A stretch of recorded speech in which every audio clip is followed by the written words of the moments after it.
जो तुम लोग को आज हम शंकु के बारे में जो बेसिक कॉन्सेप्ट है उसको मैं बता रहा हूँ। इसका जो सूत्र जो है, जब तक इसका सूत्र को नहीं समझेंगे तब तक आप इस शंकु संबंधित सवाल को नहीं कर सकेंगे। अब देखिए, ये जो शंकु जो है, ये शंकु ऐसा जो आकार आप कहाँ कहाँ देखे हैं। एक देखिएगा, जो बर्थडे का टोपी होता है, ठीक है, या जो किरासन ढालने का जो कीप होता है, या जो राजमिस्त्री के पास जो उसका एक औजार रहता है जिससे वो कोई दीवार को सीधी है कि नहीं ये जांचने के लिए किया जाता है, जिसे उलन कहा जाता है। तो ये सब शंकु के उदाहरण हैं। अब सबसे पहले शंकु का जो आधार जो है वो क्या होता है, किस ज्यामितिक आकार का होता है। तो याद रखिएगा, शंकु का जो आधार जो है वो एक वृत्ताकार होता है। देखिए, अगर ये जो है इसके सिरे को अगर हम घुमाते चल जाए तो एक वृत्त का आकार हमको मिलेगा। तो देखिए, ये अगर शंकु को हम हटा लेते हैं तो देखिए इसका जो आधार जो है वो एक वृत्ताकार है। तो अगर आधार का अगर क्षेत्रफल अगर आपसे पूछा जाएगा तो समझ जाइएगा वृत्त का जो क्षेत्रफल होता है वही होगा। तो शंकु का आधार का क्षेत्रफल मतलब हो गया जो वृत्त का क्षेत्रफल। हम लोग जानते हैं वृत्त का क्षेत्रफल क्या होता है, पाई आर स्क्वायर। आर का मतलब क्या हो गया, ये वृत्त का जो अर्धव्यास है वो आर है। अब इस शंकु के दो ऊंचाई है। एक ऊंचाई जो है वो तिर्यक ऊंचाई कहलाता है, और एक ऊंचाई जो है वो लंबवत ऊंचाई या साधारणतः उसे ऊंचाई कहते हैं हम लोग।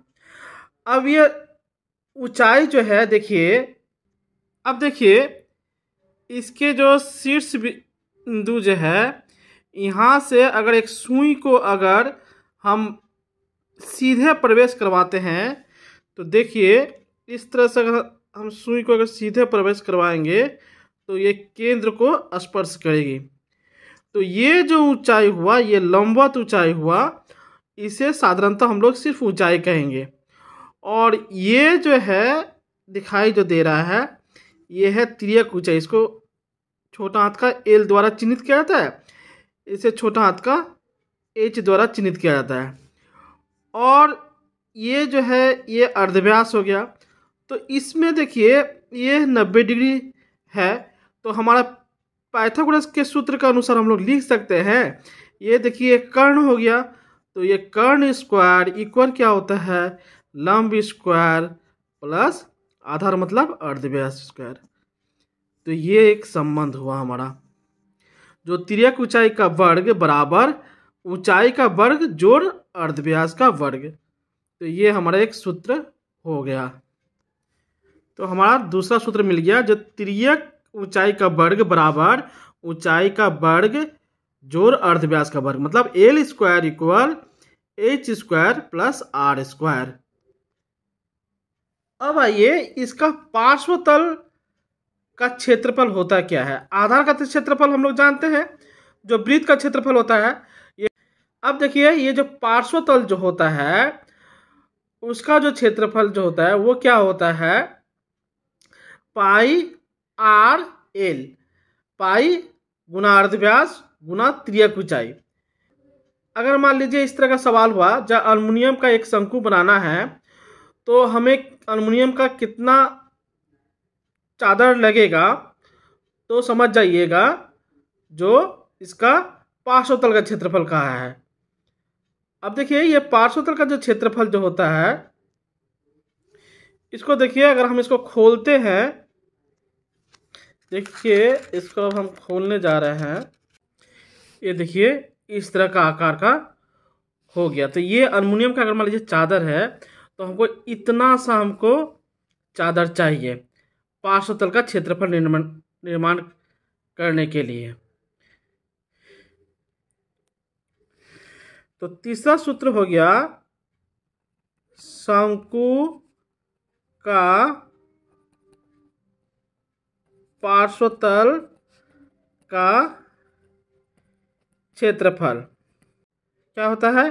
पाई, जिसका मान होता है 22/7, आर मतलब अर्धव्यास, एल मतलब हो गया तिर्यक ऊंचाई। तो ये हमारा शंकु का पार्श्वतल का क्षेत्रफल हो गया। अब अगर मान लीजिए आपसे पूछा जाए शंकु का समग्र तल का क्षेत्रफल, तो देखिए, तो शंकु का पार्श्वतल का क्षेत्रफल जोड़ आधार का क्षेत्रफल ये होगा। तो पार्श्वतल का क्षेत्रफल क्या होता है? पाई आर एल, और आधार का क्षेत्रफल होता है वृत्त का क्षेत्रफल पाई आर स्क्वायर। अब देखिए यहाँ पाई आर कॉमन लीजिए, तो यहाँ एल बचेगा और यहाँ पे आर बचेगा, तो ये हो जाएगा pi R into L plus R, ये हो जाएगा वर्ग इकाई। अब जो अंतिम जो सूत्र जो है शंकु का आयतन, तो याद रखिएगा किसी भी घन वस्तु का जो आयतन जो होता है वो होता है आधार का क्षेत्रफल इंटू ऊंचाई। अब आधार का क्षेत्रफल हम लोग क्या जानते हैं? पाई आर स्क्वायर मतलब वृत्त का क्षेत्रफल इंटू ऊंचाई। ऊंचाई क्या है? मतलब लंबवत ऊंचाई एच। एक बात याद रखिएगा, जब भी कोई ज्यामितिक आकार अगर ऊपर में शीर्ष बिंदु होता है तो उसके आयतन में 1/3 गुना हो जाता है। अब देखिए, ऐसे घन वस्तु जिसका शीर्ष बिंदु अगर रहे, जैसे शंकु में शीर्ष बिंदु होते हैं, पिरामिड जो होते हैं उसमें भी शीर्ष बिंदु होते हैं, तो उसके जो आयतन जो होते हैं वो 1/3 गुना आधार का क्षेत्रफल इंटू ऊंचाई होते हैं।